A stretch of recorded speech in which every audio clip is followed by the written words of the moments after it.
করে চালে। বাংলাদেশে দুর্নীতি দমন কমিশন আছে না নাই? এরপরে দুর্নীতি কমেছে নাকি ডিজিটাল কাজে বেড়েই চলেছে? দিন যত করার ছিল দুর্নীতির পাল্লা তত ভারী হচ্ছিল। কথা বলে ঠিক না? আমরা চাই আমাদের প্রিয় মাতৃ বাংলাদেশ দুর্নীতি মুক্ত আল্লাহ কবুল করুন, চিল্লা বলুন আমিন। আমরা চাই আমাদের বাংলাদেশ মাদক মুক্ত আল্লাহ কবুল করুন, চিল্লা বলুন আমিন। আমরা চাই আমাদের বাংলাদেশ যৌতুক মুক্ত আল্লাহ কবুল করুন, চিল্লা বলুন আমিন। অনেক লম্বা আলোচনা করার সুযোগ আমার হইতো যদি আপনারা সময় দিতেন, কিন্তু আসলে মাহফিলটা গোছাইতে গোছাইতে একটু কষ্ট হয়ে গেছে আপনাদের। যদিও আমি দাওয়াত নেওয়ার সময় বারবার বলেছিলাম যে ভাই রাত 10টায় আমাকে মঞ্চে দেবেন, এখন প্রায় 11:30 বাজে। আমরা যদি 12টায় শেষ করি তাহলে সেই হিসেবে সময় আছে 25 মিনিট। এখন 25 মিনিট ওয়াজ করে যদি আমি চলে যাই, বদনাম বলেন কমিটির হবে না বক্তার? বক্তার হবে। কেউ কিচ্ছু বুঝবে না, সবাই বলবে 25 মিনিট ওয়াজ করে হাদিয়া নিয়ে মেরে গেছে, হ্যাঁ হুজুর সে ডাকাত, বক্তা খারাপ। অথচ আমরা এই জায়গায় কিন্তু 8:30টার পরপরই উপস্থিত হয়েছি। দাওয়াত নেওয়ার সময় আমরা প্রত্যেকটা কমিটিকেই বলে দিই যে ভাই 10টায় দেবেন, 12টায় প্রোগ্রাম শেষ। এর আগে যত আনুষ্ঠানিকতা আছে আপনারা সেরে নেবেন। কোনো কারণে এলোমেলো হয়ে যায়, আমরা পরিস্থিতির শিকার হয়ে যায়, কিছু করারও থাকে না, কিছু বলারও থাকে না। এটা আমাদেরকে মেনে নিতে হয়। তো সম্মানিত ভাইরা আমার, আমি দেখেছি মাঝে মাঝে আপনারা অনেকে বিরক্ত হচ্ছেন, অতিথি ভাইয়েরা কথা বলতেছেন। মনে রাখবেন, যারা অতিথি এই জায়গায় আসছেন আজকের মাহফিলে, পোস্টারে যাদের নাম আছে তাদের কিন্তু দাওয়াত দিয়ে আনা হয়েছে। কথা কয় না কেন? আচ্ছা, দাওয়াত দিয়ে যদি কোনো মেহমানকে নিয়ে আসা হয় তার সম্মান কম না বেশি? তাহলে তাদের সাথে কি আচরণ করা লাগবে? এই যে মেহমানের সাথে কখনো খারাপ আচরণ করবেন না, এটা ভালো মানুষের কাতারে পড়ে না। ঠিক আছে? আমরা বক্তা যারা আসছি আমরা ওয়াজ করব, পাশাপাশি কিছু হাত দিয়ে নিয়ে চলে যাবে। কিন্তু অতিথিরা ওনারা 2-1 মিনিট কথা বলবেন, পাশাপাশি মাদ্রাসার উন্নয়ন করবে, 50,000 1 লাখ যা পারেন সাধ্য অনুযায়ী দিয়ে যাবেন। ওনারা আসছেন দিতে, আমরা আসছি নিতে। কথা কি বুঝতে পারছেন? এই জন্য ওনাদেরও একটা হক আছে, কিন্তু কমিটির ভাইদের এই বিষয়গুলো সাজায় নিতে হবে যে অতিথিদের সময় এই কয়টা থেকে কয়টা পর্যন্ত একটু সাজায় নেবেন, তাহলে ইনশাল্লাহ এই গ্যাঞ্জামগুলো হবে না। বিশেষ করে প্রধান বক্তা স্টেজে নিয়ে আসার আগেই অতিথিদেরকে দিতে হবে, কারণ প্রধান বক্তা দেখলে শ্রোতাদের মাথা ঠিক থাকে না, মনে করে হুজুরে দিলে মনে স্বর্গ পায়, বিশাল ব্যাপার। এরকম করা হবে না, এতে অতিথিরাও কষ্ট পায়, আমরাও কষ্ট পাই। আশা করি ভবিষ্যতে কোনো মাহফিলে গেলে অতিথি যখন কথা বলবে, ভালো লাগলে শুনবেন, খারাপ লাগলে আস্তে করে উঠে চলে যাবেন, কিন্তু বেয়াদবি করবেন না। কি হয়েছে? এরকম করা যাবে? এরকম করছিল আমাদের গোবিন্দাগঞ্জে একজন, ওই মাহফিলে ধমক দেওয়ার পরে আর কোনো মাহফিলে এরকম হয় না। এই জন্য অনুরোধের ভাষায় বলবো, মানুষ আসছে অতিথিবৃন্দ, তারা সম্মানিত মানুষ, কথা বলবে শেষ। তবে অতিথির এত ভদ্র, অনেক জায়গার প্রধান অতিথি মাইক ধরলে তো আধা ঘন্টার আগে ছাড়েন, আর ভাই 1.5 মিনিটও কথা কয় না, কথা কয় না। এই জন্য ওনাদের আমরা আন্তরিক ধন্যবাদ জানিয়ে আজকের প্রোগ্রামে আলোচনা শুরু করছি। যারা চিল্লাপাল্লা করেছেন, ভবিষ্যতে কোনো মাহফিলে গেলে দয়া করে এরকম করবেন না, পরিবেশটা ঠিক রাখবেন। একটা মাহফিল সাজাইতে কমিটির ভাইদের অনেক কষ্ট হয়, অক্লান্ত পরিশ্রম হয়। আপনার সামান্য চিল্লাপাল্লা একটা বিশৃঙ্খলা, একটা পরিবেশ নষ্ট হয়ে যাবে। এরকম আমরা কখনো করব না ইনশাআল্লাহ। আর এটা কোরআনের মাহফিল, এখানে আদবের সহিত থাকা দরকার আছে না নাই? বলেন তো এটা কোরআনের মাহফিল কিনা? বিশ্বাস করেন তো ইনশাআল্লাহ? এটা জান্নাতের বাগান, জান্নাতের বাগানে আমরা চিল্লাপাল্লা করব, বিশৃঙ্খলা করব, হট্টগোল করব না। আমি আপনাদের মহাব্বত আর ভালোবাসা, আপনাদের জন্য আমি 12:30 পর্যন্ত আলোচনা করতে চাই। শুনতে রাজি আছেন তো ইনশাআল্লাহ?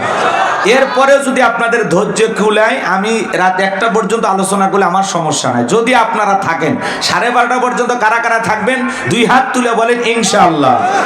আর একটু জোরে বলেন ইনশাআল্লাহ। হাত নামান, আর কোনো ভূমিকা নাই। যারা হাত তুলে ওয়াদা দিয়েছেন, ওয়াদা ঠিক রাখবেন, কারণ ওয়াদা ভঙ্গ করা কিসের লক্ষণ? মুনাফিকের লক্ষণ। আমার বিশ্বাস গাজীপুরের মাটিতে কোনো মুনাফিকের জায়গা নাই। কথা বলে ঠিক কিনা? তাহলে সরাসরি আল্লাহর কোরআন থেকে তাফসীর হবে, শুনতে রাজি আছেন? সূরাটির নাম সূরা আল মুমিনুন, কোরআনুল কারীমের 23 নম্বর সূরা। মোট আয়াত আছে 118, রুকু আছে 6টি। বিশ্বনবীর মক্কার জিন্দেগিতে আল্লাহ তাআলা এই সূরাটি নাজিল করেছেন। 18 নম্বর পারার প্রথম সূরা, আর কোরআনুল কারীমের 23 নম্বর সূরা। সূরা নাম্বার 23, বাতিলেরা হবে সাইজ, ইনশাআল্লাহ বলেন। তাহলে সূরার নাম কি বললাম? সূরা আল মুমিনুন। আল্লাহ পাক তার বিশ্বাসী বান্দাদের জন্য সূরা আল মুমিনুন নাজিল করেছেন। যারা অবিশ্বাসী কাফের এদের জন্য আল্লাহ পাক একটি সূরা নাজিল করেছেন। সূরার নাম কি? কুল ইয়া আইয়ুহাল কাফিরুন। যারা কাফের এদের জন্য আল্লাহ রাব্বুল আলামিন একটি সূরা নাজিল করেছেন, সূরাটির নাম কাফিরুন। অবিশ্বাসী বান্দাদের জন্য আল্লাহ পাক সূরা কাফিরুন নাজিল করেছেন। বিশ্বাসী বান্দাদের জন্য আল্লাহ রাব্বুল আলামিন সূরা আল মুমিনুন নাজিল করেছেন। যারা হলো দুদুল্যমান, দুই নৌকায় পা দিয়ে চলে, মুখে বলে একটা, অন্তরে আর একটা, দুমুখ সাপ। বৃষ্টি যেই দিকে ছাতা ধরে সেই দিকে গুলালু মার্কা সব তরকারি তো চলে। ওদের নাম কি? গাজীপুরে বসবাস করেন আর এত আস্তে কথা বললেন, আপনারা কি আমার কথাটা বুঝতে পারেন না? মুখে বলে একটা, অন্তরে আর একটা, বৃষ্টি যেদিকে ছাতা ধরে সেদিকে গুলালু মার্কা সব জায়গাতেই চলে। ওর নাম কি গো? মাশাআল্লাহ, এইবার আওয়াজ ঠিকঠাক হয়েছে। আমি করবো আওয়াজ, আপনারা দেবেন আওয়াজ, জবাব দিবেন ঠিক ঠিক। আলোচনা হবে কমপ্লিট, শ্রোতাদের স্পিরিটে বারে বক্তার হিট, আলোচনা হবে জায়গা মতো ফিট। আগে বলতাম কিছু আজ প্যান্ডেলে, কিছু আজ অ্যাঙ্গেলে, এখন আর অ্যাঙ্গেলে না, যা বলবো সব ডাইরেক্ট। অ্যাঙ্গেলে বলার দিন শেষ, ডাইরেক্ট বলার বাংলাদেশ। কথা বলে ঠিক কিনা? মুসলমানের কখনো ভয় নাই, কথা বলে ঠিক কিনা? মুসলমান কাপুরুষের জাতি নয়, মুসলমান বীরের জাতি। কথা বলে ঠিক কিনা? বাঁচতে হলে বাঘের মতো বাঁচবো, বিড়ালের মতো বাঁচতে চাই না। কথা বলে ঠিক কিনা? মুসলমান এমন জাতি, মুসলমান যদি নারায়ে তাকবীর হুঙ্কার দিয়ে ময়দানে নামে, জালেম বেঈমানেরা পালানোর কত খুঁজে পাবে না। কথা বলে ঠিক কিনা? মুসলমানের আওয়াজ দিতে হবে, একটা আওয়াজে অনেক কিছু ঘটতে পারে। কথা বলে ঠিক কিনা? সম্মানিত ভাইয়েরা আমার, একটু অপেক্ষা করেন, সামনের দিকে যাই। এই মুনাফিকদের জন্য আল্লাহ রাব্বুল আলামিন একটি সূরা নাজিল করেছেন। সূরাটির নাম হলো মুনাফিকুন। কি নাম? এই দুদুল্যমান যারা, এই চরিত্রের মানুষ যারা, এদেরকে চেনা বড় কঠিন। এদের স্বভাব হলো গাছের গোড়া কেটে মাথায় পানি ঢালে। কথা বলেন? চুপ করে থাক ধোকাবাজ, চোখে তোদের নাহি লাজ। চুপ করে থাক ধোকাবাজ, চোখে তোদের নাহি লাজ। গোড়া কেটে মাথায় ঢালো পানি, তোদের চিনি আর কতকাল করবি রে শয়তানি। মুনাফিকদের স্বভাব হলো ইসলাম নামের গাছের গোড়া কেটে মাথায় পানি ঢালে। ওরা বলে আমরা কোরআনের সাথে আছি, ইসলামের সাথে আছি। কথা কয় না? কোরআনের মাহফিলের অনুমতি দেয়, আবার সন্ধ্যাবেলায় পুলিশ পাঠায় বন্ধ করতে। কথা বলেন ঠিক কি? দেখতে মুসলমানের মতো বলে আমরা সবসময় মানুষের ভালো চাই, রাতের আধারে নিজের হাতে মানুষকে হত্যা করে, আর সকালবেলা লাশের উপরে ফুলের মালা দিয়ে সব প্রকাশ করে বলে বড় ভালো লোক ছিল। ভালো লোক ছিল তো মারলি কেন শয়তান? এজন্য মুনাফিক চিনা বড় কঠিন, ঘাপটি মেরে থাকে। কথা কয়? রাসূলের পিছনে নামাজ পড়ে লোকটা যদি মুনাফিক হয়, আপনার আমার পিছনে নামাজ পড়ে তার সাথে বড়টা হবে। কথা বলে ঠিক কিনা? এজন্য মুনাফিক হইতে সাবধান। মনে রাখবেন, অমুসলিমের দ্বারা ইসলাম যতটা না ক্ষতিগ্রস্ত হয়, নামধারী মুনাফিক মার্কা মুসলমানের দ্বারা ইসলাম সবচেয়ে বেশি ক্ষতিগ্রস্ত হয়। কারণ লিবাস শুরুর থেকে বোঝা যায় না এটা মুসলমান নাকি বেঈমান, বোঝা যায় না। মুনাফিক আমাদের সুরত ধারণ করেই থাকে। কথা বলে ঠিক কিনা? যাই হোক, মুনাফিকদেরকে নিয়ে আলোচনা করার সময় নাই, কাফেরদেরকে নিয়ে আলোচনা করার সময় নাই। আজকে আমি আলোচনা করব আল্লাহর ভিআইপি মুমিন বান্দাদেরকে নিয়ে। বলুন আল্লাহু আকবার। তাহলে জবান ছেড়ে সবাই একটু মহব্বতে আমার সঙ্গে তেলাওয়াত করুন।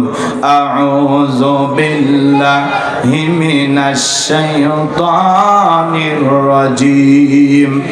বিসমিল্লাহির রাহমানির রহিম। বিতাড়িত মোর্দার শয়তানের কাছ থেকে আল্লাহ পাকের কাছে আশ্রয় প্রার্থনা চাচ্ছি। পরম করুণাময় দয়ালু আল্লাহ তাআলার নামে শুরু করছি। সূরার নাম সূরা আল মুমিনুন। বলেন কি নাম? আমার আল্লাহ রাব্বুল আলামিন বলেন ক্বাদ ফালাহাল মুমিনুন।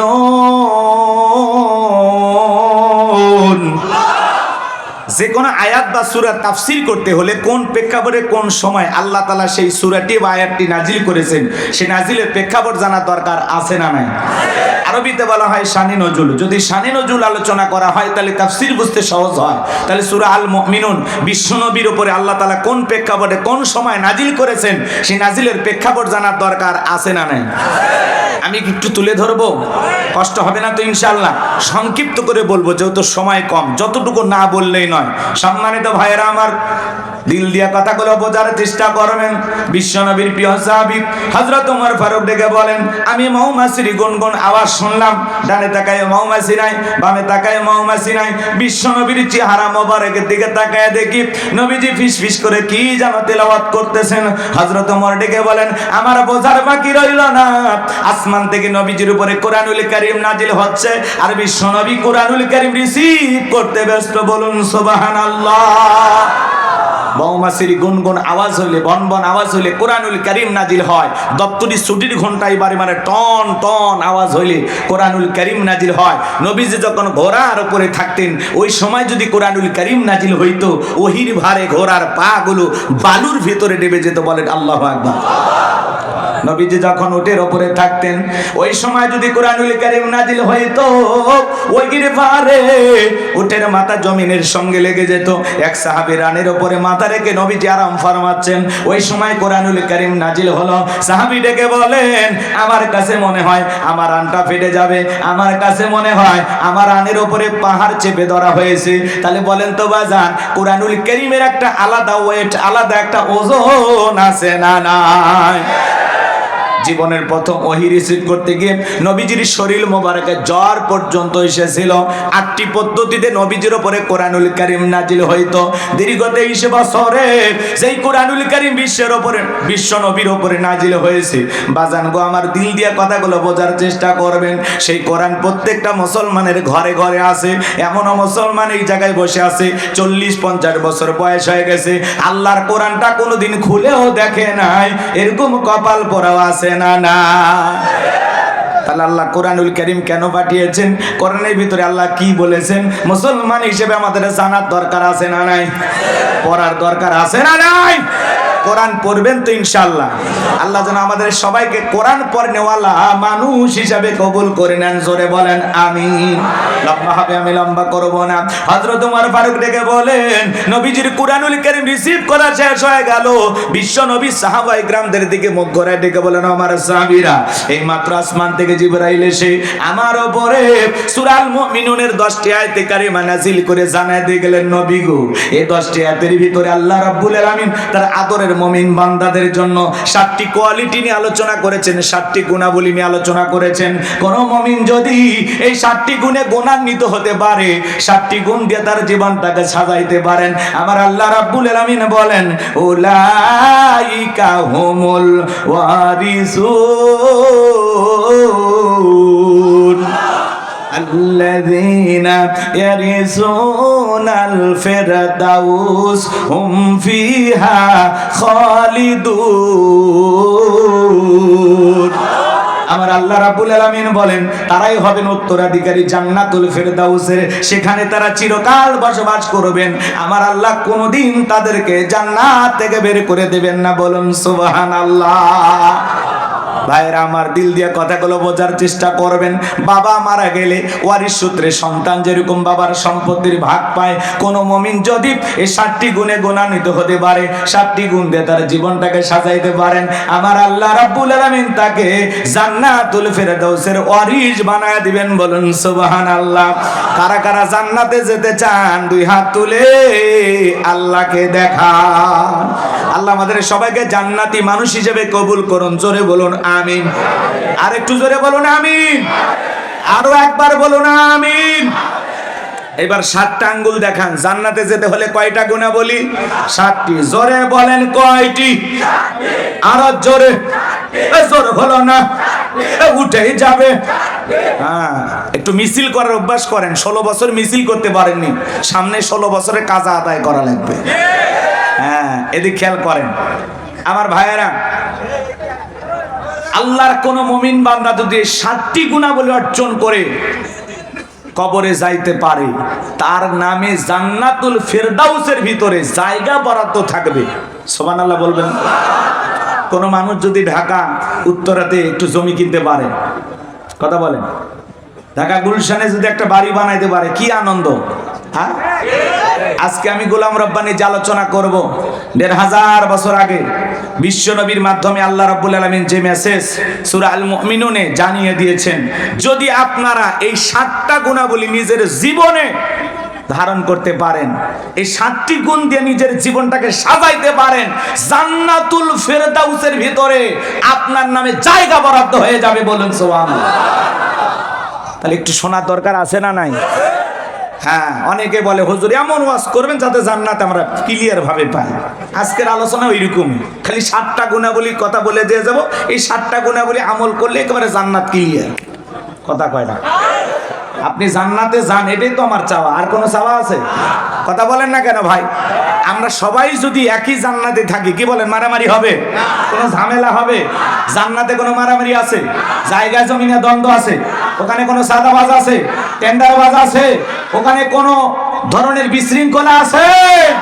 যে যার মতো থাকবে, আরামাইশে থাকবে, কেউ কাউকে দেখে হিংসা করবে। ওখানে কোনো ঝামেলাই নাই, কোনো রাগারাগি নাই, কারো মেজাজ কখনো গরম হবে না। কিসের রাগারাগি? খালি শান্তি আর শান্তি, শান্তি আর শান্তি। সুবহানাল্লাহ বলেন। আল্লাহ আমাদের সবাইকে জান্নাতে যাওয়ার মতো নেক আমল করা তৌফিক দান করুন। চিল্লা বলেন আমিন। সম্মানিত ভাইরা আমার, নবীজি এইবার সাহাবায়ে কেরামদের সামনে তেলাওয়াত করে শুনিয়ে দিলেন। আমার আল্লাহ রাব্বুল আলামিন বলেন, ক্বাদ ফালাহাল মুমিনুন। আমার আল্লাহ রাব্বুল আলামিন বলেন, অবশ্যই মুমিনেরা সফল, অবশ্যই মুমিনেরা সফল। অলরেডি মুমিনেরা সফল। সফল হয়েছে তারা, ঈমান এনেছে যারা। আল্লাহু আকবার বলেন। ভালো করে বোঝার চেষ্টা করবেন। ক্বাদ আফলাহাল মুমিনুন, অবশ্যই মুমিনেরা সফল, অলরেডি মুমিনেরা সফল। সফল হয়েছে যারা, ঈমান আনবে যারা। সফল হতে পারবে তারা, ঈমান আনবে যারা। ঈমানদার ছাড়া সফল হওয়া যাবে না। সংক্ষিপ্ত কথা বলে দিয়ে যায়, অনেকে মনে করে টাকা থাকলে সফল, ক্ষমতা থাকলে সফল, সেলিব্রিটি, নায়ক, সুপারস্টার, এরা বুঝি সফল না। ভালো করে বোঝার চেষ্টা করবেন। বর্তমানে পৃথিবীর সবচাইতে ক্ষমতাধর ব্যক্তির নাম কি? Donald Trump. এ হলো বর্তমান পৃথিবীর সবচেয়ে বড় ক্ষমতাধর। কথা বলে না কেন? আমেরিকার ইতিহাসে আজ পর্যন্ত কোন নারীকে ওরা প্রেসিডেন্ট বানায়নি। কথা কয় না কেন? বানাইছে? আপনারা কি করেন? রাগ করেন? আর বানান বানান, মাঝে মাঝে এমন মানুষকে বানান যে আপনাদেরকে ফেলাইয়া পালিয়ে যায়। কথা বলেন। জামাই বাড়িতে গেছে না? রাগ করেন না। এগুলো বললে আবার অনেকে বলে হুজুর যা হচ্ছে হচ্ছে, এগুলো বলার দরকার না। না, মাঝে মাঝে নাড়া না দিলে আপনি ভুলে যাবেন। কারণ আমাদের ভুলে যাওয়ার বড় স্বভাব। আমরা সব জিনিস বেশি দিন মনে রাখতে পারি না। রাগ করেন? এই জন্য মেয়ে মানুষের রাগ বেশি, জেদ বেশি, অভিমান বেশি। দেখেন না, স্বামীর সাথে ঝগড়া লাগে, রাগ করে হাড়ি পাতিল ভেঙে ফেলে দেয়। স্বামী তুলে আছাড় মারে, রাগ করে সংসার দিয়ে বাপের বাড়ি চলে যায়। রাগ করে 20 কোটি জনগণ রেখে চলে গেছে। কথা বলা ঠিক না? আমার ঈশ্বর চাচাকে বলা হয় স্বৈরাচার শাসক। ঈশ্বর চাচা ক্ষমতার থেকে পদত্যাগ করে জেলে গেছে, দেশ ছাড়েনি। বাপের বেটা। দেশ নেত্রী বেগম খালেদা জিয়া অসুস্থ হয়ে দেশে পড়েছিলেন, জেল কেটেছেন, দেশ ছেড়ে পালিয়ে যাননি। বাপের বেটি। আর আপনি বড় বড় কথা বলতেন, পালাবো না, হারাবো না। কই, পালিয়েই তো গেলেন। নিজের কথা ঠিক রাখলেন না। আবার মাঝে মাঝে বলে আমি দেশের কাছে আছি, শর্ট করে ঢুকবো। ঢুকবেন তো বের হলেন কেন? আর আমরাও বলতে চাই, মেয়ে মানুষ কতদিন বাইরে থাকবে? এই দেশ ওনার বাবার, এই দেশ ওনার স্বামী। আসুক না ভাই, আসলে আপত্তি আছে? আমরা বলতেছে যাওয়ার আগে বলে যাননি, আসার আগে বলার দরকার নাই। যে দিক দিয়ে মন চায় আপনি এই দেশে আসেন। কথা বলে ঠিক না? বুবু আইবা, তুমি আইবা গো, সেই দিন আইসা বুবু ক্ষমতা পাইবা না। ও বুবু আইবা, তুমি আইবা গো, সেই দিন আইসা বুবু ক্ষমতা পাইবা না। বজনাই বহু কাদের কাকার অবস্থা খারাপ করবে যে বাবার, হাও নাঙ্কেল এখন সামনেও আসে না। নেতা কর্মী সব জেলের ভিতর, আমি আসি ডরের ওপর, কখন জানি আসে গ্রেফতারি পরোয়ানা। বুবু আইবা, তুমি আইবা গো, সেই দিন আইসা বুবু চিয়ার পাইবা না। ক্ষমতার চেয়ার থেকে না আমার সহজ, কিন্তু ওই চেয়ারে ওটা কঠিন। কথা বলি ঠিক কিনা? আগামীতে সিদ্ধান্ত নেব, যেই দলেরই হোক আমরা পুরুষ প্রধানমন্ত্রী চাই, যেই দলের